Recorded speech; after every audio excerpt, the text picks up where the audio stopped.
আপোনাৰ জীৱনত যদি অত্যাধিক ধাৰ ঋণৰ সমস্যা হৈছে আৰু এই ধাৰ ঋণৰ পৰা পৰিত্ৰাণ পোৱাৰ কোনো উপায় আপুনি পোৱা নাই, সকলো দিশৰ পৰা আপোনাৰ ৰাস্তা বন্ধ হৈছে, ক'ৰবাত যদি আপোনাৰ অকণমান সুবিধা হৈছে আকৌ তাৰ পাছতেই পুনৰ কিবা এটা অসুবিধা আহিছে, এনে ক্ষেত্ৰত এনে সমস্যাৰ পৰা বিশেষত ধাৰ ঋণৰ সমস্যাৰ পৰা আপুনি পৰিত্ৰাণ পাবৰ বাবে শ্ৰী শ্ৰী হনুমান মহাৰাজৰ এটা গুপ্ত পাঠ আপুনি কৰিব পাৰে। নমস্কাৰ বন্ধুসকল, মই মোৰ ইউটিউব চেনেল হিল উইথ মি লৈ আপোনালোকক স্বাগতম জনাইছোঁ। প্ৰকৃততে এইটো এটা চেনেল নহয়, এইটো আপোনালোকক লৈ মোৰ এটা ইউটিউব ফেমিলি, য'ত আমি ইজনে সিজনৰ সমস্যাসমূহ সমাধানৰ পথ দেখুৱাব পাৰোঁ। আজিও মই তেনে এক উপায় লৈ আপোনালোকৰ মাজলৈ আহিছোঁ। এই উপায়টো আপুনি তেতিয়াহে কৰিব যেতিয়া আপোনাৰ জীৱনত অত্যাধিক ধাৰ হ'ব। সৰু সুৰা ধাৰ বা সৰু সুৰা সমস্যা সমাধানৰ বাবে এই উপায় আপুনি নকৰিব। এয়া উপায় মানে হৈছে এয়া এক গুপ্ত পাঠ। যিদৰে হনুমান চালিচা পাঠ কৰা হয় তেনেদৰে এই পাঠো আপুনি কৰিব লাগিব, কিন্তু এই পাঠ সম্পূৰ্ণ গুপ্তভাৱে কৰিব লাগিব। আপোনাৰ ঘৰৰ মানুহেও যাতে গম নাপায় তেনেদৰে আপুনি এই পাঠ কৰিব লাগিব। ভিডিঅ'টোৰ মূল কথাখিনিৰ মাজলৈ যোৱাৰ আগতেই আপোনালোকক এটা বিশেষ কথা কওঁ যে আপোনালোকে যদি প্ৰভু শ্ৰী হনুমানৰ লগত জড়িত কিবা পূজা হওক বা সংকল্প হওক এনেকুৱা কৰিবলৈ বিচাৰে বা কৰে, তেন্তে সেয়া কৰাৰ আগতেই প্ৰথমে প্ৰভু শ্ৰীৰামক স্মৰণ কৰি ল'ব। কাৰণ প্ৰভু শ্ৰীৰামৰ নাম অবিহনে প্ৰভু শ্ৰী হনুমানক সন্তুষ্ট কৰা সম্ভৱ নহয়। তেওঁক সন্তুষ্ট কৰা আটাইতকৈ সহজ আৰু সৰল উপায় হৈছে আপুনি শ্ৰীৰামৰ নাম জপ কৰক। আপুনি প্ৰভু শ্ৰীৰামৰ নাম লিখিবও পাৰে। বগা কাগজত ৰঙা কলম লৈ আপুনি 55 বাৰ, 21 বাৰ, 108 বাৰ বিশেষ ইচ্ছা লৈ পেলাই লিখিব পাৰে, এনেও লিখিব পাৰে। আপুনি চাব আপোনাৰ যদি কিবা সমস্যা আছে লাহে লাহে আঁতৰি যাব। আহকচোন এতিয়া ভিডিঅ'টোৰ মাজলৈ যাওঁ। আজি মই যি গুপ্ত পাঠৰ কথা আপোনালোকক কৈছোঁ, এই পাঠৰ নাম হৈছে শ্ৰী হনুমান বৰৱানল স্তোত্ৰম। এই পাঠ আপুনি মঙলবাৰ বা শনিবাৰে সন্ধ্যা কৰিব লাগিব। এই পাঠ কৰিবলৈ আপোনালোকক কি বস্তু লাগিব মই কৈ দিছোঁ। প্ৰথমে এটা লাগিব বাকলি গুচোৱা নাৰিকল, 100 গ্ৰাম গোটা মাটিমাহ, এটা সেন্দুৰ, এটা মলি সূতা ৰঙা হাতত পিন্ধোৱা, পূজাৰ সময়ত যে পিন্ধায় এটা মলি সূতা ৰঙা, আৰু এখন বগা কাগজ। এই গোটেই সামগ্ৰীকেইবিধ আপুনি আগতীয়াকৈ যোগাৰ কৰি থ'ব, যাতে আপোনাৰ পূজাৰ সময়ত বা আপুনি পাঠ কৰিবলৈ বহাৰ সময়ত আপোনাৰ কোনো ধৰণৰ অসুবিধা নহয়। এতিয়া আপুনি এখন আসন প্ৰতিষ্ঠা কৰিব। আসন প্ৰতিষ্ঠা কৰি এটা অকণমান ওখ জাতীয় আসন ল'ব আৰু সেই আসনৰ ওপৰত এখন ৰঙা কাপোৰ পাৰি তাত প্ৰভু শ্ৰীৰামৰ লগতে প্ৰভু শ্ৰী হনুমানক প্ৰতিষ্ঠা কৰিব। প্ৰভু শ্ৰীৰামৰ পৰিয়াল সহিত এখন ফটো স্থাপন কৰিব। তাৰপিছত প্ৰভু শ্ৰী হনুমানক স্থাপন কৰিব। স্থাপন কৰি তেওঁলোকক মালা পিন্ধাব। ৰঙা ফুলৰ মালা পিন্ধাব পাৰে, নতুবা ৰঙা সূতাৰো মালা পিন্ধাব পাৰে। মালা পিন্ধাই এগছি বন্তি প্ৰজ্বলন কৰিব, চামেলি তেলৰ এগছি বন্তি প্ৰজ্বলন কৰিব, ধূপ দিব, ধূনাও দিব পাৰে। তাৰপিছত দি মেলি আপুনি ধুনীয়াকৈ নিজৰ আসনত বহিব আৰু আসনত বহি আপোনাৰ যে আনি থৈছিলে সেই 800 গ্ৰাম মাটি দাইলটো, সেই মাটি দাইলখিনি আপুনি প্ৰভু শ্ৰী হনুমানৰ চৰণত থৈ দিব। আৰু এতিয়া বাকলি নথকা নাৰিকলটো লৈ তাত সেন্দুৰেৰে এটা স্বস্তিক চিহ্ন আঁকিব। তাৰপিছত বগা কাগজখন লৈ সেই বগা কাগজখনত সেন্দুৰেৰে আপোনাৰ নিৰ্দিষ্ট সমস্যাটো লিখিব। আপুনি যিটো সমস্যা লৈ এই পাঠ কৰিবলৈ ওলাইছে সেই সমস্যাটো স্পষ্টকৈ লিখিব। আৰু যদি আপুনি ধাৰৰ বাবে এই পাঠটো কৰিবলৈ লৈছে তেতিয়াহ'লে সেই আপোনাৰ ধাৰৰ পৰিমাণটো স্পষ্টকৈ সেই বগা কাগজখনত লিখিব, সেন্দুৰেৰে লিখিব দেই। সেন্দুৰেৰে লিখি পেলাই সেই বগা কাগজখন লিখা ছাইডটো নাৰিকলটোৰ ফালে দি আৰু উকা ছাইডটো ওপৰ ফালে দি মলি সূতাৰে কাগজখনে নাৰিকলটোৱে মেৰিয়াই বান্ধি দিব। আৰু সেই নাৰিকলটো আপুনি প্ৰভুৰ চৰণত লাহেকৈ থৈ দিব। ইয়াৰ পাছত আপুনি সুন্দৰভাৱে নিজৰ আসনত বহিব। প্ৰভুক অলপমান প্ৰসাদ আগবঢ়াব। প্ৰসাদ আপুনি মিঠাই বা ফল মূল জাতীয় বা বুট, চানা, গুড় এনেদৰে দিব পাৰে। প্ৰসাদ আগবঢ়াব। এটা পাত্ৰত অলপ পানী থ'ব, অলপ ফুলো ৰাখিব লগত। এতিয়া আপুনি নিৰ্দিষ্ট আসনত বহি সংকল্প ল'ব। সংকল্প কেনেদৰে ল'ব? সংকল্প ল'বলৈ আপুনি আপোনাৰ হাতত অলপ পানী, অলপ চাউল আৰু অলপ ফুল ল'ব। ফুল লৈ দুহাত জৰি প্ৰভু শ্ৰীৰামক স্মৰণ কৰিব।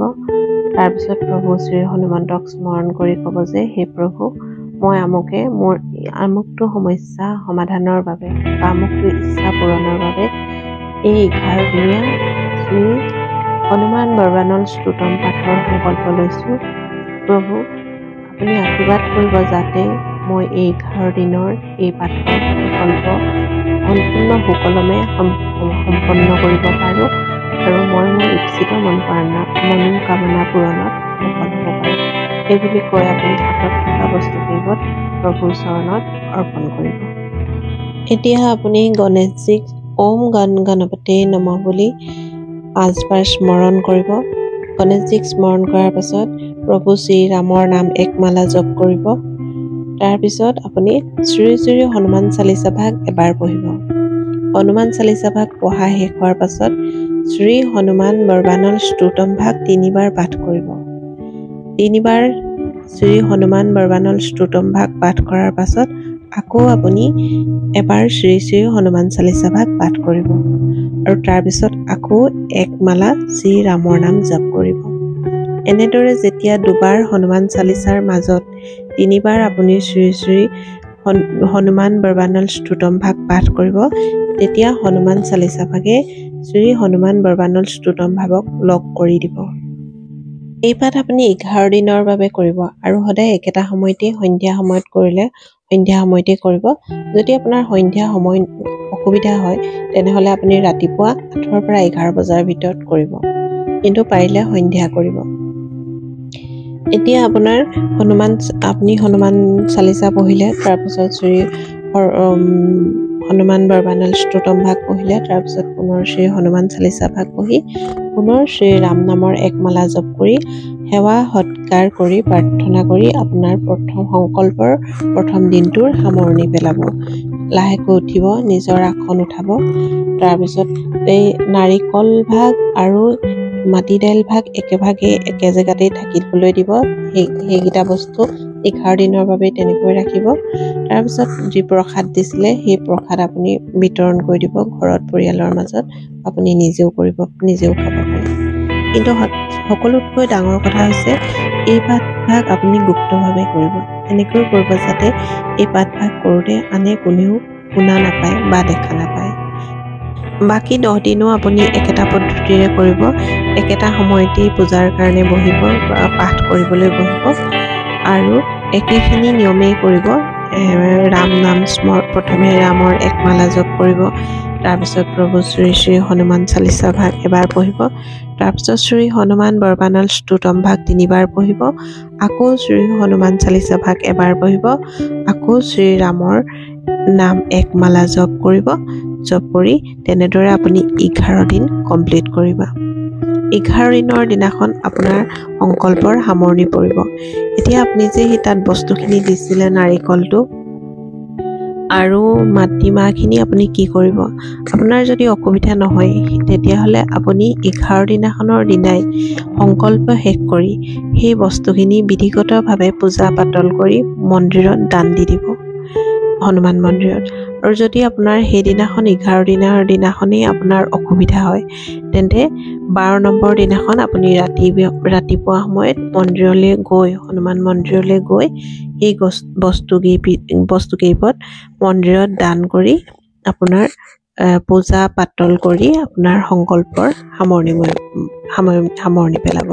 11 নম্বৰ দিনাখনেই আপোনাৰ সংকল্পৰ সামৰণি পৰিব, কিন্তু যিহেতু আপোনাৰ 11 নম্বৰ দিনাখন আপোনাৰ মন্দিৰ যাবলৈ অসুবিধা হ'ব পাৰে, দেৰি হ'ব পাৰে, গতিকে আপুনি সেই বস্তুকেইপদ মন্দিৰলৈ গৈ 12 নম্বৰ দিনাখন দান দি থৈ আহিব। যিহেতু মন্দিৰ যাম গতিকে আমি পূজা এভাগ দিবই লাগিব, চাকি বন্তি জ্বলাব লাগিব, গতিকে বিধিগতভাৱে চাকি বন্তি ধূপ ধূনা জ্বলাই সেই বস্তুকেইপদ আপুনি মন্দিৰত দান কৰি থৈ আহিব। এই পাঠ কৰোঁতে আপুনি কিছুমান নীতি নিয়ম মানি চলিব লাগিব। যেনেকৈ ধৰক 11 দিনীয়া সংকল্প যেতিয়া আপুনি লৈ থাকিব, 11 দিন যেতিয়া আপুনি পাঠ কৰিব, তেতিয়া আপুনি মাছ মাংস খাব নোৱাৰিব। আৰু আপুনি ব্ৰহ্মচৰ্য ব্ৰত পালন কৰিব লাগিব। আৰু সকলোতকৈ ডাঙৰ কথা হৈছে গুপ্তভাৱে এই পাঠ কৰিব লাগিব। আমি যেতিয়া আমাৰ জীৱনৰ কিবা এটা সমস্যা সমাধানৰ বাবে প্ৰভুৰ পৰা উপায় বিচাৰোঁ বা পৰিত্ৰাণ পাব বিচাৰোঁ, তেনে ক্ষেত্ৰত প্ৰভুকো আমি অলপ নিজৰ ফালৰ পৰা দিবলগীয়া হয়, কষ্ট কৰিবলগীয়া হয়, নিজৰ লাহ বিলাহসমূহ অলপ হ'লেও এৰিবলগীয়া হয়। যেনেকৈ মাছ মাংস সম্পূৰ্ণৰূপে এৰিব লাগিব, ব্ৰহ্মচৰ্য ব্ৰত পালন কৰিব লাগিব। তেওঁক কিবা এটা দিলেহে তেওঁ আপোনাক দিব, তেওঁতো আপোনাক গোটেই জীৱনৰ বাবে উদ্ধাৰ কৰিব। গতিকে আপুনি 11 দিনৰ বাবে তেওঁৰ বাবেও ছেক্ৰিফাইচ কৰিব লাগিব। যদি আপোনাৰ জীৱনলৈও কোনো কঠিন পৰিস্থিতি আহিছে বা সংকট আহিছে, তেন্তে পূৰ্ণ ভক্তি আৰু বিশ্বাসেৰে এই উপায়টো কৰি চাব। দেখিব আপোনাৰ মনোকামনা খুব কম দিনৰ ভিতৰতে পূৰ্ণ হোৱাৰ লগতে আপোনাৰ ঘৰখনত থকা নিগেটিভ এনাৰ্জিবিলাক লাহে লাহে নোহোৱা হ'ব ধৰিছে। শেষত এটা সৰু অনুৰোধ, যদি ভিডিঅ'টো ভাল লাগে তেন্তে লাইক কৰিব, শ্বেয়াৰ কৰিব, চেনেলটো যদি ছাবস্ক্ৰাইব কৰা নাই তেন্তে ছাবস্ক্ৰাইব কৰিব আৰু কমেণ্ট বক্সত লিখিব জয় শ্ৰীৰাম। Thank U.